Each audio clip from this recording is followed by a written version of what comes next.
संपूर्ण जीवन रहेगा या खंडित आयु होगी, अर्थात अल्पायु है या मध्यम आयु है या दीर्घायु है या उत्तम आयु है। दूसरा, जीवन में शारीरिक, भौतिक या मानसिक की स्थिति है या नहीं है। तीसरा, आसानी से आजीविका की प्राप्ति होगी या काफ़ी कठिन परिश्रम करने के बाद रोजगार या जीविकोपार्जन या नौकरी मिलेगी। और नंबर 4 है सर्विस या नौकरी दिलाने वाले मुख्य ग्रह। ये 1, 2, 3, 4 बिंदुओं पर चर्चा की जानी है। इनमें से मुख्य जो चर्चा का विषय है वह सर्विस या नौकरी के लिए कौन सा ग्रह जिम्मेदार है, कौन सा ग्रह अपनी दशा या अंतर्दशा, प्रत्यंतर या प्राण सूक्ष्म दशाओं में सर्विस दिलाने में सक्षम है। इस पर मुख्य रूप से चर्चा की जानी है। नंबर 1, आयु। यदि हम आयु के संबंध में चर्चा करते हैं तो इसके लिए बालारिष्ट देखा जाता है। बालारिष्ट का मतलब है कि जन्म के समय पर चंद्रमा। बालारिष्ट का मतलब है जन्म के समय पर चंद्रमा संक्रमित राशि और संक्रमित नक्षत्र में गोचर कर रहा हो। जैसा कि इसके विषय में विस्तार से चर्चा हुई है, फिर भी संक्रमित जो राशियां हैं वो संक्रमित राशियां 4 और 5, 8 और 9 और 12 और 1 ये राशियां हैं। कौन कौन सी? कर्क का अंतिम चरण, कर्क राशि की अंतिम डिग्री। चंद्रमा यदि जन्म के समय पर कर्क राशि की अंतिम डिग्री जैसे 29 के आसपास या 30 के आसपास के डिग्री में गोचर कर रहा हो, इतना ही नहीं, यह आश्लेषा नक्षत्र के प्रथम चरण में गोचर कर रहा हो। मुख्य रूप से इसमें मूला नक्षत्र देखा जाता है। मूला नक्षत्र में स्वयं के लिए अरिष्ट है या अपने माता पिता के लिए अरिष्ट है, इसको देखा जाता है। और दूसरा है भौतिक और शारीरिक कष्ट। जहाँ तक भौतिक और शारीरिक कष्ट का संबंध है, वह भौतिक कष्ट तो 22वें दशकांड से देखा जाता है और मानसिक कष्ट देखा जाता है 64वें नवांश से। अब जैसा कि ये जो 2 बिंदु हैं, 22वां दशकांड और 64वां नवांश, यदि हम 22वें दशकांड की बात करें तो 22वें दशकांड में मुख्य रूप से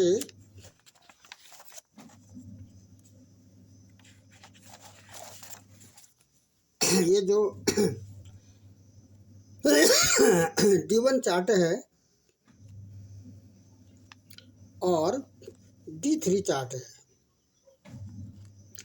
इसके आधार पर 22वें दशकांड का विचार किया जाता है। यदि लग्न 0 डिग्री से लेके 10 डिग्री तक हो तो D1 चार्ट में अष्टम भाव में जो ग्रह है या अष्टम स्थान पर जो राशि अंकित है उसके स्वामी 22वें दृष्टांत में आ जाते हैं।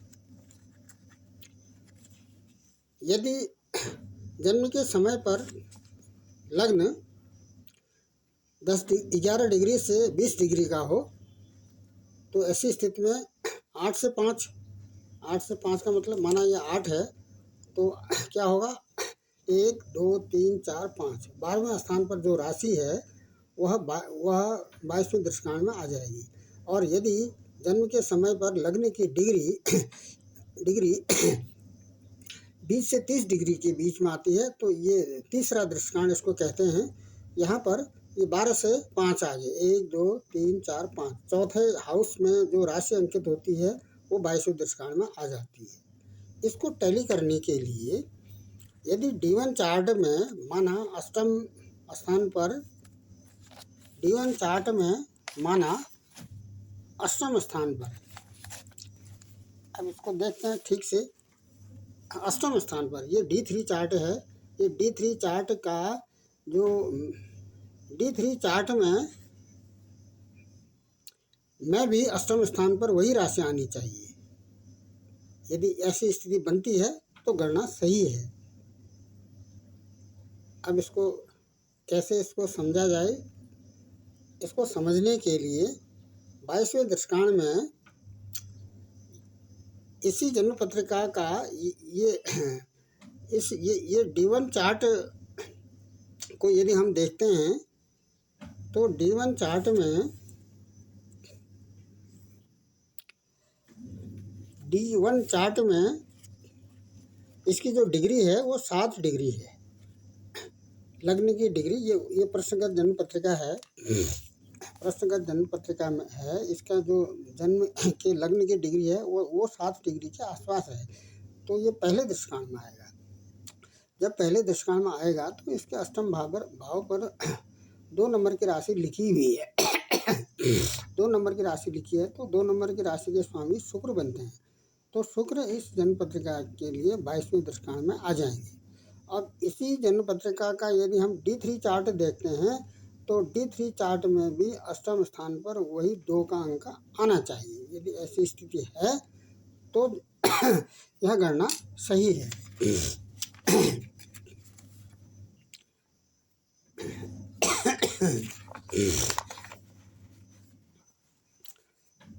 इसी प्रकार से 64वें नवांश के लिए D9 चार्ट देखा जाता है। D9 चार्ट के में चंद्रमा से चौथे स्थान पर जो राशि अंकित होती है उसी के स्वामी 64वें दृष्टांत में आ जाते हैं। तो इसके लिए D9 देखा जाएगा। D9 देखने के लिए यदि हम 64वें दृष्टांत को देख रहे हैं तो ये जन्म पत्रिकाएँ हैं। इसमें उदाहरण के लिए यही देख लेते हैं, इसी जन्म पत्रिका को देख लेते हैं। इस जन्म पत्रिका का 24 फरवरी 1990 का जन्म है और दिन के 12:16 का। तो इसका जो D9 चार्ट है, D9 चार्ट में जो चंद्रमा है, D9 चार्ट में चंद्रमा ये यहाँ पर स्थित है। D9 में लग्न में है तो यहाँ से 1 2 3 4 चौथे नंबर में 9 नंबर की राशि है। 9 का मतलब है गुरु। तो 64वें दृष्टांत में गुरु आ जाएंगे। और 22वें दृष्टांत में देखें तो इसी का D3 चार्ट देखते हैं तो और उस D3 चार्ट के अष्टम भाव में और D1 चार्ट के लग्न की डिग्री के आधार पर यदि अष्टम भाव आता है या 12वां आता है या चौथा जो भी आता है वो 22वें दृष्टांत में आ जाएगा। ये 22 64 इसलिए कहा जा रहा है। 22वां जो दृष्टांत का जो ग्रह आएगा वह 22वें दृष्टांत का ग्रह, जैसे इस जन्म पत्रिका में 22वें दृष्टांत का जो ग्रह बन रहा है वो बन रहा है, ये शुक्र बन रहा है। और यहाँ पर 22वें दृष्टांत का जो ग्रह बन रहा है वो 6 बन रहा है या बुध बन रहा है। तो 22वें दशकांड का जो ग्रह बनकर आएगा, जब भी वह उस राशि में गोचर करेगा, उस राशि में, जैसे इसके लिए ये वृष राशि है, वृष राशि का जो स्वामी है वो शुक्र है। जब भी गोचर में शुक्र वृष राशि में गोचर करेगा या इस भाव में गोचर करेगा, तो ऐसी स्थिति में भौतिक कष्ट की संभावना बन जाती है। इसी प्रकार से जो ग्रह यदि 64वें नवांश में आ गया है, वह उस जब भी उस राशि में गोचर करेगा, जब भी उस राशि में गोचर करेगा, जैसे इसको देख लेते हैं, इसी को देख लेते हैं। ये D9 चार्ट है इस जन्म पत्रिका का, ये प्रश्नगत जन्म पत्रिका है, 30 जून 2021 की है। ये समय है इसका 5:42 का। इसका D9 चार्ट ये बनता है। तो इस D9 चार्ट में चंद्रमा से, ये चंद्रमा यहाँ पर है, 1 2 3 4, ये चौथे हाउस में एक तो शुक्र बन रहे हैं और दूसरे बुध बन रहे हैं। तो यहाँ पर जो राशि का स्वामी है, यदि ग्रह है तो ग्रह बनेगा, और यदि राशि है तो राशि बनेगी। तो यहाँ पर बुध इसके लिए 64वें नवांश में आ जाएंगे। गोचर में जब भी बुध इस 6 नंबर की राशि में, जैसा कि 6 नंबर की राशि बुध की अपनी राशि है, यहाँ गोचर करेंगे या इस भाव में गोचर करेंगे तो मानसिक कष्ट होगा। 22वां दशकांड भौतिक कष्ट देगा। उसके बाद ये शारीरिक और भौतिक कष्ट की गणना 22वें और 64वें दशकांड से इस प्रकार से इसकी गणना की जाती है। और जो तीसरा जो चर्चा का विषय है, तीसरा जो विषय है चर्चा का, वो इसमें लिया गया है सरलता से रोजगार की प्राप्ति होगी या आजीविका की प्राप्ति होगी, या उसके लिए काफ़ी कठिन परिश्रम करना पड़ेगा, इस पर चर्चा की जानी है। इसके लिए क्या करते हैं, सरलता और कठिनता के लिए, इसके लिए सबसे पहले देखा जाता है मंगल। जहाँ तक सरलता और कठिनता का संबंध है, आसानी से रोजगार मिल जाता है या कठिन परिश्रम से रोजगार मिल जाता है, इस पर चर्चा हम कर रहे हैं। तो इसके लिए नंबर 1 लेते हैं मंगल, नंबर 2 लेते हैं बुध, और नंबर 3 लेते हैं शनि। मंगल, शनि और बुध, यदि इसको D3 में देखते हैं, D3 चार्ट में यदि मंगल D3 चार्ट के 10वें हाउस में, D3 चार्ट के 10वें हाउस में, अब इसको यहाँ पर देखते हैं D3 चार्ट का 10वां हाउस।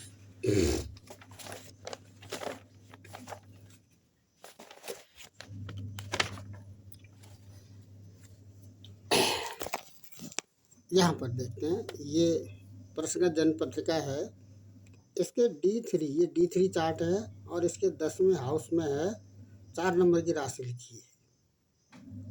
तो यहाँ पर बातें मंगल के लिए हो रही है। यदि D3 चार्ट में 10वें हाउस में D3 चार्ट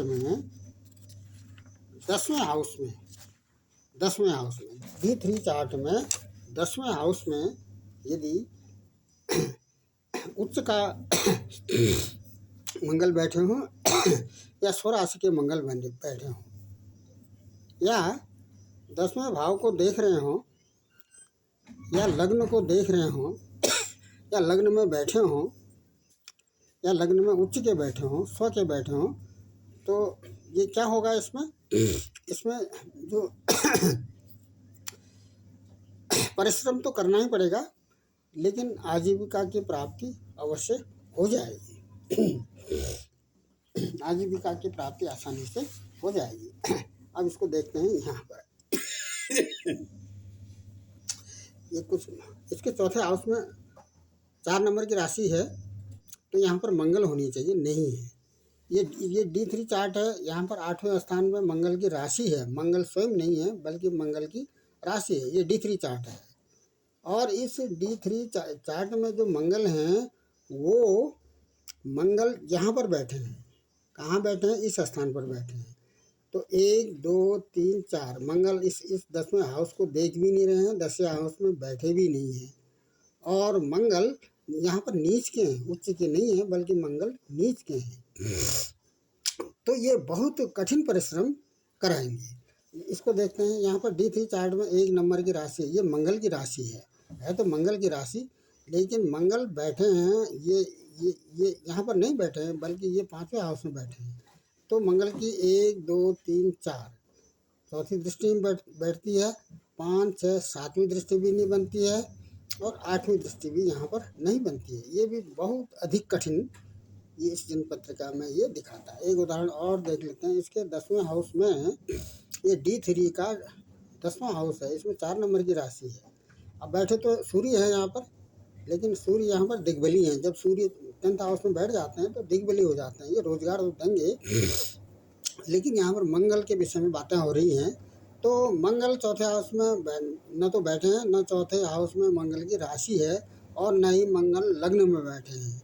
और ये मंगल जहाँ पर बैठे हैं, ये 1 2 3 4 नहीं देख रहे हैं चौथे हाउस को, 5 6 7 नहीं देख रहे हैं, और 8 यहाँ पर लग्न को देख रहे हैं। मंगल की जैसा कि दृष्टियाँ हैं 4 7 और 8, तो इसकी जो मंगल की तीसरी दृष्टि है वो लग्न में बैठ रही है। तो परिश्रम तो कराएंगे, लेकिन अवश्य ही ये आजीविका देंगे। ये मंगल की बात है। दूसरा है शनि। दूसरा, यदि हम दूसरे पहलू में जाएं तो दूसरा पहलू आता है शनि का। ये शनि के लिए भी यही स्थिति लागू होगी, और बुध के लिए भी यही स्थिति लागू होगी। यानी D3 के 10th हाउस में बुध होने चाहिए, 10th हाउस में बुध की राशि होनी चाहिए, उच्च के होने चाहिए या स्वराशि के होने चाहिए। 10th हाउस को देखना चाहिए या लग्न को देखना चाहिए। यदि बुध के लिए ऐसी स्थिति आती है तो भी इसमें रोजगार की स्थिति बनती है, आजीविका की स्थिति बन जाती है, सर्विस की स्थिति बन जाती है, नौकरी की स्थिति बन जाती है। और बुध जैसा कि बुद्धि के कारक हैं, मंगल और बुध का यदि संबंध बन जाता है, कहीं न कहीं मंगल और बुध का संबंध बन जाता है, तो इसको भी हम D3 में देखते हैं। क्या मंगल और बुध का संबंध बन रहा है, युति संबंध या दृष्टि संबंध? ये मंगल है और बुध, यहाँ पर युति का संबंध बन रहा है। जैसा कि छठा हाउस भी स्वयं नौकरी का है, तो इसको भी आसानी से सर्विस मिल जाएगी। और यहाँ पर देखते हैं बुध और मंगल का कोई संबंध बनना, बुध यहाँ पर है, मंगल यहाँ पर है, तो ये इनमें कोई राशि का भी परिवर्तन नहीं है। मंगल और बुध में कोई दृष्टि का भी संबंध यहाँ पर नहीं बन रहा है।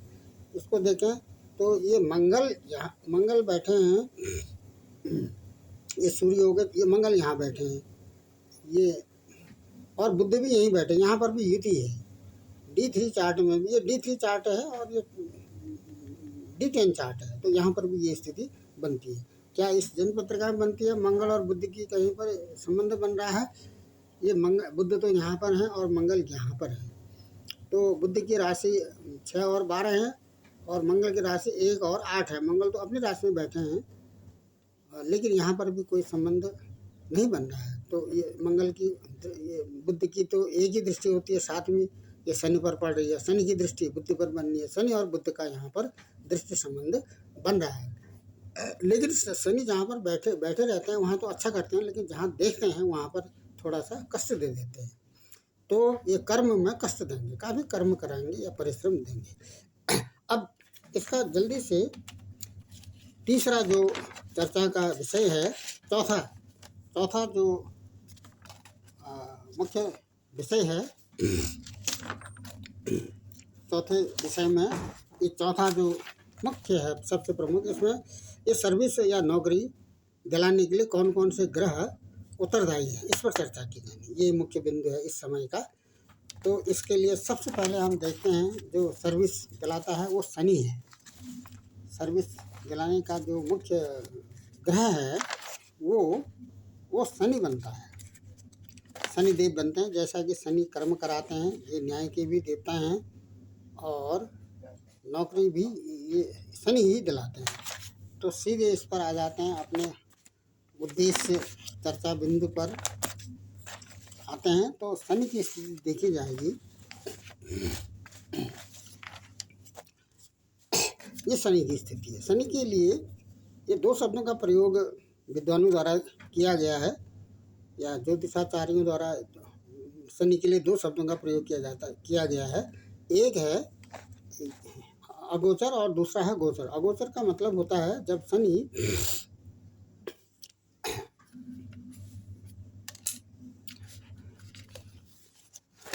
नीच के हो जाएं या त्रिक भाव में चले जाएं या अस्त हो जाएं या कम्बस्त हो जाएं, कम्बस्त अस्त हो जाएं। और क्या स्थिति है शनि की? अगोचर के लिए शनि की स्थिति है जब शनि नीच के हो जाएं जन्म पत्रिका में और कम्बस्ट हो जाएं या अस्त हो जाएं या ग्रह युद्ध में शनि के साथ कोई अन्य ग्रह बैठे हों और डिग्री के आधार पर ग्रह युद्ध का विचार किया जाता है और उसके साथ में ये राहु के साथ भी हों। तो जब ऐसी स्थिति बन जाती है जन्म पत्रिका में तो वह अवश्य ही शनि क्या कराते हैं व्यवसाय सेल्फ व्यवसाय न देकर ये नौकरी करा देते हैं, जॉब दिला देते हैं। और दूसरा है गोचर। गोचर का मतलब है जब शनि उच्च का हो या स्वराशि का हो और ये शनि का, लेकिन ये त्रिभाव का स्वामी न हो, इस पर ज़्यादा फोकस देना है। इसके लिए 3 चार्टों में इसका विश्लेषण किया जाता है, D1, D3, D9 और D10। D9, D1, D9 और D10। एक उदाहरण जल्दी से इसको देख लेते हैं कि गोचर और अगोचर की स्थिति।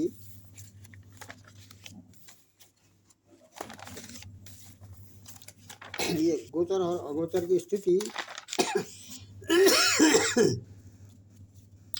ये जन्म पत्रिकाएँ हैं। उदाहरण के लिए एक जन्म पत्रिका ले लेते हैं 5 अगस्त 2020 की। ये 5 अगस्त 2020 की जन्म पत्रिका है। जन्म का समय 11:35 पूर्वाह्न का। ये D1 चार्ट है। तो D1 चार्ट में शनि कहाँ पर हैं? ये स्वराशि के हैं, लेकिन ये त्रिक भाग्य स्वामी हैं नहीं है। तो क्या होगा? ये क्या कराएंगे? सेल्फ व्यवसाय दिला देंगे। ये गोचर में है और इसका D9 ये चार्ट है। D9 में गोचर इसकी क्या स्थिति है शनि की? शनि D9 में भी ये स्वराशि के ही बन जा रहे हैं और लेकिन ये किसी भी त्रिक भाव के स्वामी नहीं है। D9 में भी ये गोचर में आ जाते हैं। अब जल्दी से D10 देख लेते हैं इसका। D10 यदि हम देखते हैं ये स्थिति है, D10 का चार्ट है। D10 में शनि जो बैठे हैं, शनि बुध गुरु, ये शनि यहाँ पर बैठे हैं। तो ये क्या है ना, उच्च के हैं। ये सूर्य से कम्बस्ट भी की नज़दीक भी हैं ये, और सूर्य के नज़दीक हैं शनि, और अपनी नीच राशि में भी हैं, ये नीच राशि में भी हैं। तो क्या होगा ऐसे, और ये त्रिक भाग में भी हैं। तो ये जो D10 चार्ट है इसको सर्विस दिलाने सबसे महत्वपूर्ण D10 चार्ट है सर्विस या व्यवसाय के लिए। तो ये जो पहले तो ये व्यवसाय कराएंगे, कठिन परिश्रम कराएंगे या व्यवसाय अपनी आजीविका के लिए, उसके बाद फिर ये नौकरी दे देंगे, सर्विस सरकारी नौकरी ये दिला देंगे। अब ये गोचर और अगोरस्त में को एक दूसरी जन्म पत्रिका में देख लेते हैं। ये उदाहरण के लिए ये जन्म पत्रिका है, ये इसको देख लेते हैं। ये जन्म पत्रिका है 28 जून 2019 की। जन्म का समय 2:55 का है। ये D1 चार्ट है। यहाँ पर शनि बैठे हैं, शनि यहाँ पर बैठे हैं। ये अगोचर हैं शनि, क्योंकि ये अपनी राशि में नहीं है और ये लेकिन त्रिक भाव के स्वामी नहीं है, नीच के भी नहीं हैं और अस्त भी नहीं हैं। तो ये अगोचर तो अब नहीं रह पाए। अब इसको D9 में देखते हैं। D9 में शनि आ गए हैं, यहाँ पर शनि की स्थिति बन गई है, ये यहाँ पर बन गई है। तो यहाँ पर भी ये अपनी नीच राशि में तो शनि नहीं है और शनि के साथ केतु आ गए हैं। तो ये लगभग अगोचर में आ गए हैं। अब इसका जल्दी से इसी जन्म पत्रिका का हम देखते हैं। ये 28 जून वाली जन्म पत्रिका का D10 चार्ट देखते हैं। 28 जून का D10 चार्ट ये है। यहाँ पर जो शनि बैठे हैं वह 4 नंबर की राशि में बैठे हैं। अब ये क्या ये कोई त्रिक भाव के स्वामी हैं? ये हैं। ये 12वें हाउस के स्वामी भी हैं, तो ये किस में आ जाएंगे? अगोचर में आ जाएंगे। तो ये सर्विस अवश्य दिलाएंगे। व्यवसाय कराएंगे, उसके बाद सर्विस ये दिलाएंगे। ये पहला पॉइंट है।